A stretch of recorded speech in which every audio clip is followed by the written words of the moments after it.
En primer lugar, mi nombre es Laura Tafetani. Yo soy parte de una organización popular que se llama Pelota de Trapo.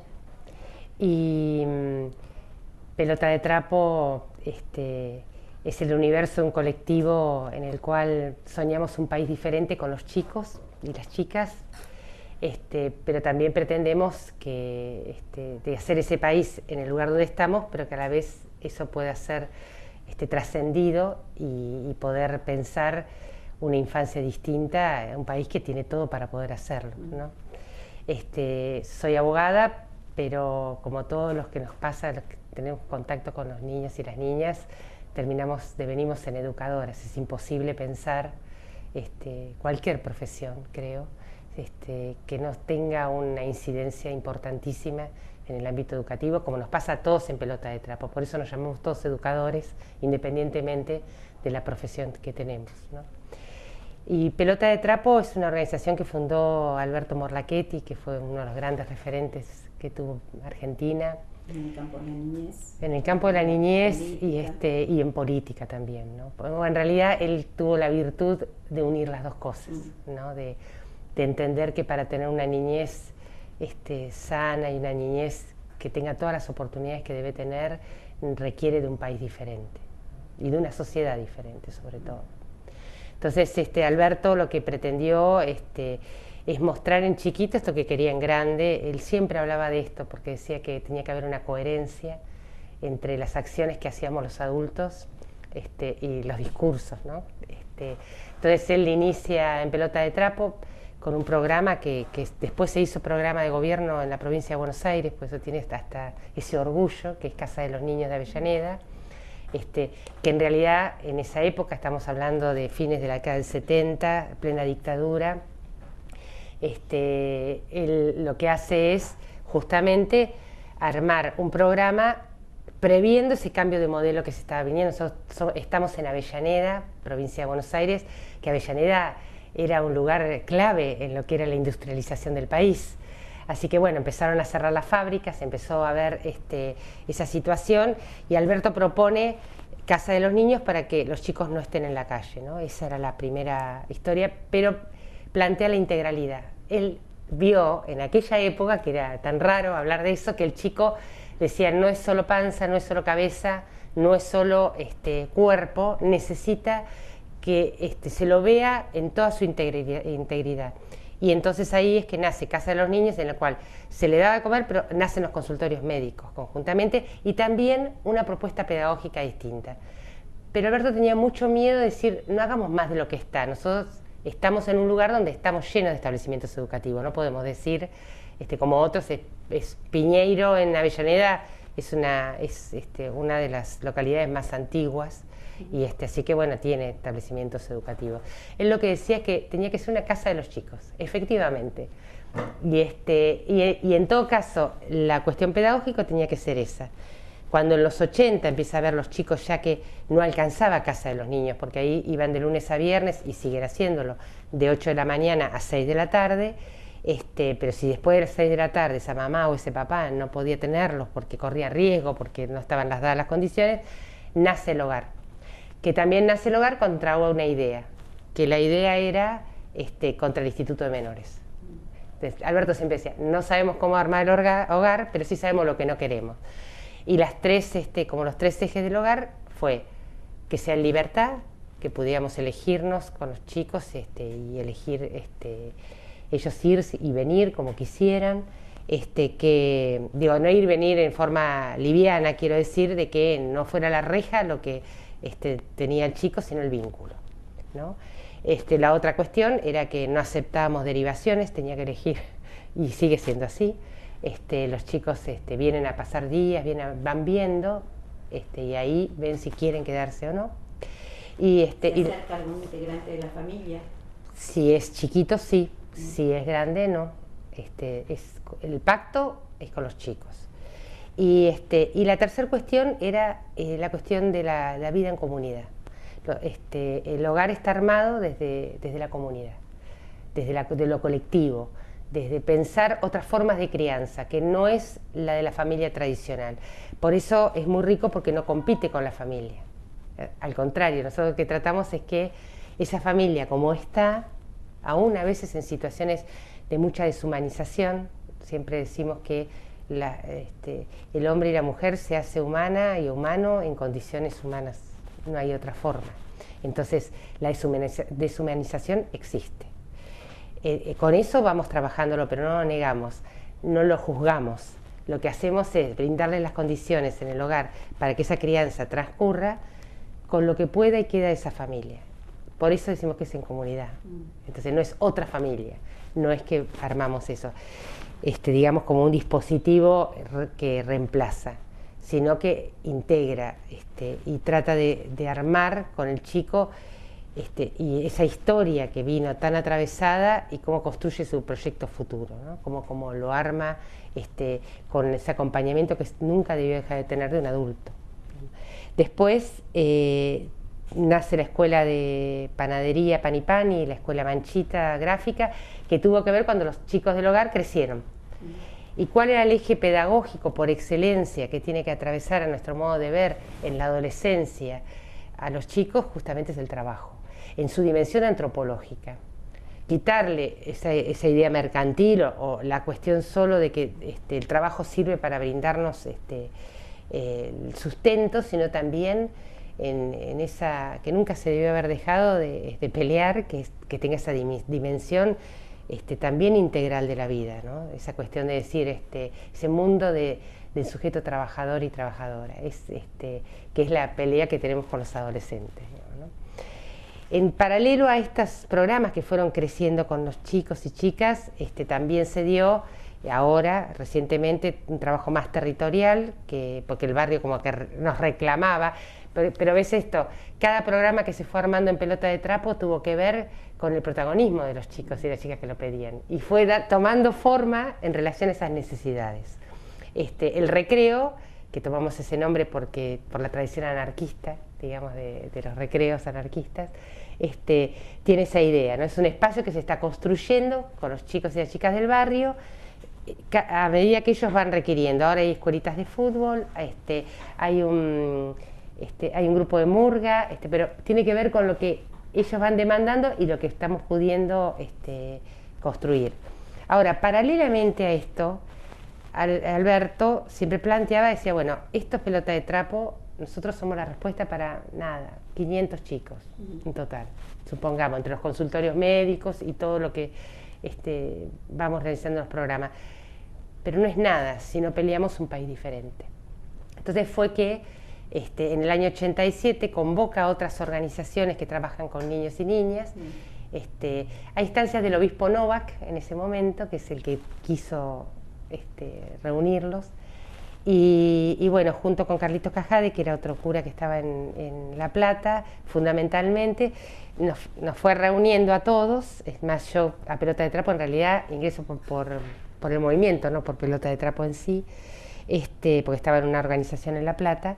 Entonces, bueno, fue reuniendo, pero la idea del movimiento era, por un lado, movimiento para que no se institucionalice y sea una cuestión que permita esa plasticidad que las organizaciones necesitan, ese aire, ¿no? Que a veces necesitan tomar aire del problema, y hay veces que están con toda la fuerza para ser protagonistas de peleas de políticas de Estado, ¿no? Entonces, la idea de ese agrupamiento es que sea ágil, que podamos ir viendo las dificultades que tenemos, pero fundamentalmente cómo contribuimos a ese proyecto de país que los chicos y las chicas necesitan. ¿En qué momento se configura el movimiento? Se configura en el 87, toma fuerza en los 90 porque hicimos un encuentro de educadores y chicos de la calle de toda Latinoamérica, que fue maravilloso porque hubo participación, estuvo hasta Aristide de Haití, después lo fuimos viendo en la historia y decíamos qué bárbaro, ¿no?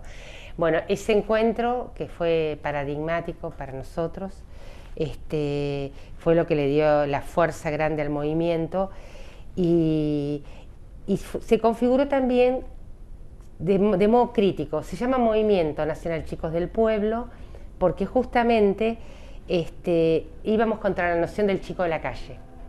Nosotros decíamos que el chico no nace en una calle y salir de esta cosa, que hablar de niñez en ese momento era menores, era hablar de los chicos de la calle, los abandonados, los infractores de la ley penal. Hablar de niñez es hablar de todo, de los barrios populares, digamos, era tan importante. Era salir de ese circuito que el sistema te ponía como que tenías que ser organización de infancia, te dedicabas a esto. No, nosotros estábamos disputando otro país y ese país se discutía en las organizaciones desde un comedor en un barrio hasta en sí organizaciones que trabajaban el tema de los chicos infractores de la ley penal, pero salir de esa noción que implicaba salir de, yo no sé si lo puedo transmitir, pero en aquel momento era muy estándar esto, ¿no? De que vos te dedicabas a menores y te dedicabas a menores, y si salías de eso, si vos ibas a discutir a un municipio que una familia necesitaba una vivienda, era como que no, eso no es de menores, ¿no? Era salir, que era lo que planteaba de algún modo la convención, porque la convención en realidad, si bien tuvimos la oportunidad de ser hasta consultores en su momento, no había cosas que, bueno, que sentimos que las perdimos. La convención era un proyecto de país, en sí mismo es un proyecto de país, por eso es tan difícil que se cumpla, porque va ligado, era la primera vez que un instrumento internacional reunía, digamos, todos los derechos, no solamente los civiles o los políticos, sino que la convención dice, de algún modo, que si no hay derechos sociales es imposible que podamos pensar en lo demás, ¿no? Entonces, bueno, era para nosotros el instrumento para pelear, y también la conformación del movimiento. Y con algunos ejes. Hubo 4 consignas de aquel momento, que era: detrás de cada chico de la calle hay un padre desocupado, no hay salida individual, solo hay salida colectiva, peleamos por un país para todos y todas, que en ese momento también era una cosa, digo, para llevarlo al terreno claro, no era como interpelarnos a nosotras mismas. O sea, por ejemplo, las organizaciones no vamos a pelear por las becas nada más. Nosotros tenemos que pelear por los chicos, o los chicos que no están en nuestras organizaciones, que eran la mayor cantidad de chicos y chicas. Y la otra cosa que tenía que ver era que el proyecto era a largo plazo, que la construcción era a largo plazo, ¿no? Esto es muy claro, que lo terrible que había pasado en Argentina, la dictadura militar, el modelo económico de exclusión que comienza a configurarse, que es un proceso mundial, además, iba a requerir de muchas generaciones pensar en esa sociedad justa que pensábamos. Entonces, era muy importante que las semillas que plantáramos fueran bien plantadas. Entonces, por eso, muy cuidadosos en cada cosa que nosotros enmarcábamos. Y siempre con la idea que el chico es un sujeto político, que esa era la diferencia, que peleamos con la Convención de los Derechos del Niño, que piensa que el chico es un sujeto de derechos. Para nosotros es algo más que eso. En eso era el desafío en el movimiento, en las organizaciones que la conformaban, que los chicos fueran parte de nuestras acciones, no separados, no había cosas para los chicos, porque era un desafío de adultos, y sigue siéndolo, de adultos y de chicos, ese país que queremos. Lo que pasa es que tenemos responsabilidades diferentes a la hora de salir, digamos, a la calle y pensar ese mundo, ¿no? Además, siempre decíamos, un niño, una niña que deja su casa, a veces del horror, de 12 años, y toma decisiones que nosotros jamás hubiéramos tomado a esa edad, y transforma su vida, ¿cómo no va a transformar el país? O sea, es ese convencimiento, ¿no?, entre la vida y los sueños. Entonces ¿Ustedes tu experiencia, cómo se fueron vinculando con la escuela y con el sistema educativo? Con el sistema educativo fuimos pasando distintas etapas, ¿no? Porque nosotros siempre decíamos que la escuela no era algo aislado de lo que sucedía en la sociedad. Y siempre nosotros admirábamos muchísimo a los anarquistas, y seguimos haciéndolo, y de esas escuelas, la experiencia de las escuelas anarquistas, y cómo, bueno, respondía a una época, porque también estaban dentro de un movimiento determinado. Entonces, cuando vino la represión, cuando los anarquistas desaparecieron de nuestras vidas, murieron las escuelas, digo, cómo estaba muy ligado el tema educativo, y que nunca fue, a veces fue con mucha discusión, y a veces pudimos hacer cosas juntos hermosas. Yo recuerdo la escuela 14, que es con la escuela que trabajamos con el hogar, hubo una época que había mucha violencia en los recreos.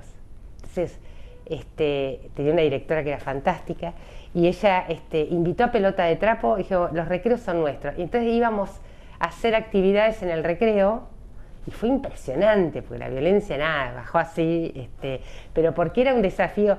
Yo creo que siempre que 2 o 3 personas se unen para pensar con desafío algo, son locomotoras, digamos. Entonces, bueno, realmente se convirtió ese espacio, era una belleza verlo, y esa comunidad que uno espera, ¿no?, entre la escuela y la organización.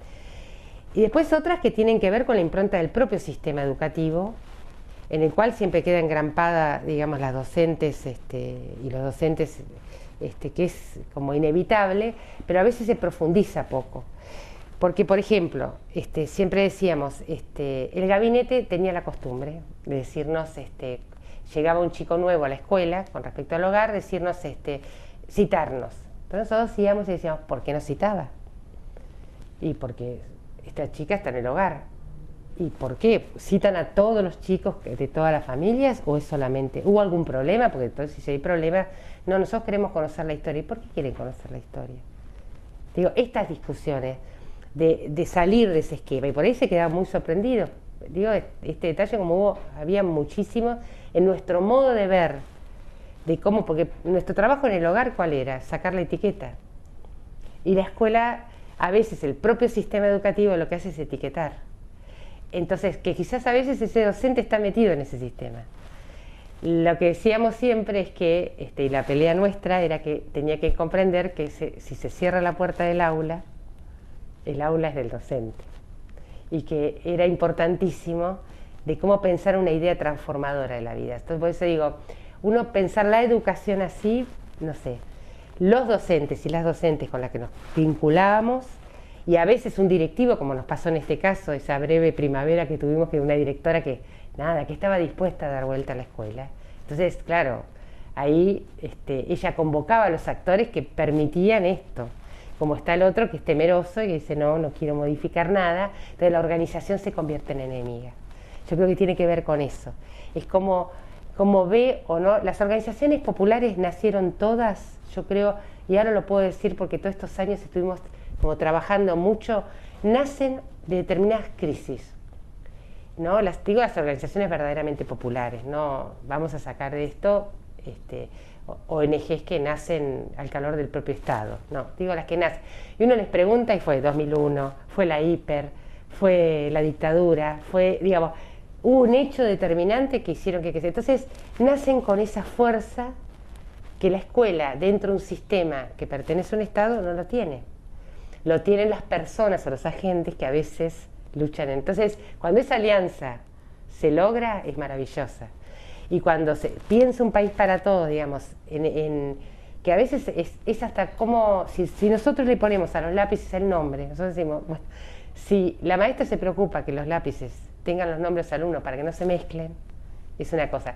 Y va viendo quién roba a quién y que no, que la devolverlo, y empieza con todo ese lío, es tan distinto a decir, vamos a tener una caja donde van a ver lápices, traigan cada uno los que quieran, para no hacer conflicto con los padres, pero sí esta cosa de decir, tenemos además una caja que es de todos y la cuidamos.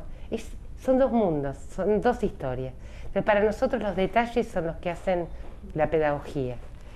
Por eso nos sentimos que nosotros también somos pedagogos de alguna forma de la vida. Creemos que los docentes también, lo que pasa es que a veces no lo saben, digamos, o a veces tienen miedo, ¿no? Yo creo que uno cuando lee a Simón Rodríguez o a Pepe Martí, que esto lo pudieron desmenuzar tanto, ¿no? Es decir, por eso cuando ha habido esta cosa, la otra vez nos pasó, ¿no?, que una maestra decía, tengo 30 alumnos y estoy sola. Y decíamos, como lo que hacemos nosotros es como tratar de que esos 30 alumnos no se te conviertan en una situación contraria, sino que cómo haces que sean un todo, un colectivo. Entonces ya tenés 30 que te ayudan, digamos, no son la demanda. Digo, que esos son los desafíos que tenemos, no digo que la tenemos clara, porque esto es un conflicto todo el tiempo en nosotros, pero para nosotros va por ahí. Entonces, ahora me dijiste que en la casa del niño de los niños están recibiendo, con 200 niños. Tenemos 200 niños y niñas de 1 año a 12 años. ¿Y cómo trabajan? Y en realidad son chicos que van a contraturno de la escuela y del jardín, y si son menores de 3 años, están todo el día con nosotros. Todos almuerzan con nosotros, o sea, hay un turno que empieza a la mañana, en casa de los niños, almuerza y va a la escuela a la tarde, y otro al revés. Lo que sí para nosotros es importante es que la mamá comprenda que más allá de la necesidad que existe, porque generalmente la población, son situaciones que si no estuviera casa del niño terminaríamos peor, por eso es preventivo. Ahora, tiene que comprender que es una comunidad de vida, no es una guardería. Eso es porque uno está trabajando situaciones de mucha desestructuración, de mucha imprevisibilidad. Para nosotros un chico puede construir proyecto de futuro si tiene una previsión todos los días que le permita hacerlo, no lo hace de otro modo. Entonces, para nosotros que vaya todos los días es importante. Y que sea el componente educativo, la relación entre educación, cultura y política. Sí, lo que se trata es de entre los educadores va surgiendo, está tomando intereses de los chicos, cómo a partir de interés se arma un proyecto y lo vamos laburando. Se arma un proyecto, por ejemplo, en este momento surgió porque empezó con el tema de la fiesta de la primavera, que querían hacer sombreros, querían hacer un festival y elegir un concurso de sombreros. Y bueno, en ese caso, por ejemplo, empezaron a ver la historia de los sombreros. ¿De dónde habían salido? ¿Cuáles habían sido los primeros sombreros? Bueno, y se empezó a armar un proyecto, en realidad, de la fiesta de la primavera. O sea, esas cosas, de ser elásticos, y de que cada cosa es un insumo. Los conflictos son insumos pedagógicos. Esa es una cosa muy importante que la escuela tiene que entender. Son oportunidades, no es un problema. Cuando surge un conflicto para nosotros es el principal insumo pedagógico. La otra vez fumaban unos chicos de 12 años que les permitíamos estar solos en el cuarto piso, solos, escuchando música, había como un rato y demás, se descubrió que estaban fumando. Entonces decíamos, ¿cuál fue el problema? ¿Que fumaran? Y sí, pero ¿cuál era el principal problema? Y que le perdimos la confianza, porque ellos asumían la responsabilidad. ¿Y cuál fue la que decidió la asamblea de grupo que tenían que hacer? Ir a ayudar al jardín maternal. ¿Por qué el cigarrillo? Digamos, unir. Esas cosas son maravillosas, los mismos chicos te dan el insumo. Ahora, fue tomar eso como una oportunidad, eso es lo que voy, digamos. Esta oportunidad, Laura, y ahí porque vamos cerrando, te voy a hacer una pregunta muy global, pero para que vos, en el marco de la actualidad, en estos momentos, ¿cuáles son las deudas principales que vos considerás en el marco del movimiento en relación al vínculo entre la infancia, la educación y la política? Y yo creo que lo más difícil es la naturalización de la desigualdad, porque está siendo el nudo central que nos atraviesa la escuela, porque si yo naturalizo que esta cosa que está sucediendo, y que ahora más, porque además se exacerban, hay momentos, en este momento que uno ve, hay un problema efectivamente de que uno ve que los chicos requieren mayor alimentación, el tema de la inflación ha impactado altamente a las familias y obviamente el tema de alimentación, que hasta ahora sí venía un poco más tranqui, ahora estalló, pero lo más difícil es esta naturalización que uno la ve hasta en las propagandas, lo ve y en la escuela muchas veces se reproduce esta naturalización. Porque lo otro deviene en organización. Si yo desnaturalizo, me indigno. Si me indigno, me organizo. Entonces, lo más grave de todo esto es ver cómo la gente, bueno, que pobres habrá siempre, que la pobreza estructural, bueno, busco que... y uno lo ve permanentemente, desde las acciones de gobierno hasta en las cosas más cotidianas de la sociedad. Entonces nos parece que esa es la deuda más grande, que es saber que primero que Argentina es muy rico, digamos, ¿no? Es creerla que es así. Y creer que es posible otra vida. Y que los chicos la merecen, digamos, ¿no? Y que es a largo plazo, pero que eso no significa que nos quedemos quietos hoy. Lo que significa es una mayor responsabilidad, porque como esto se va a deconstruir, y uno lo ve en el mundo, digamos, en varias generaciones, justamente con más razón, Eso implica el hoy y nuestra acción urgente porque demora. Y en esa demora se nos van los chicos acabaditos de nacer. Alberto tenía una frase, que con esto termino, pero para mí siempre fue una guía inmensa para romper esa naturalización, que fue decir que cada chico que muere es una pieza del rompecabezas del futuro que va a faltar. Entonces la tarea nuestra es que no pase esto. Entonces yo creo que uno cuando escucha, y ahora lo escuchaba con los sucesos de violencia que ha habido, que son lamentables, obviamente la muerte nunca es, pero salimos a matar a todos, salimos generalmente donde se enfoca es en los pibes.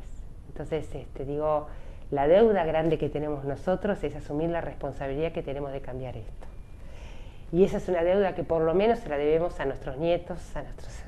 Digo, si uno no quiere pensarlo en grande, nosotros siempre decimos a las mamás eso, que bueno, si realmente quieren cambiar el mundo, empecemos por nuestros hijos, nuestros nietos, de armárselo diferente, ¿no? Y eso yo creo que es la gran deuda y el desafío que tenemos docentes, organizaciones, personas, animales, todo, porque nosotros tenemos a los perros también de pelota detrás porque también acompañan a los chicos. Digo, bueno, hay que sumar a todos, esa es la idea, ¿no? Bueno, muchísimas gracias. No, muchísimas gracias.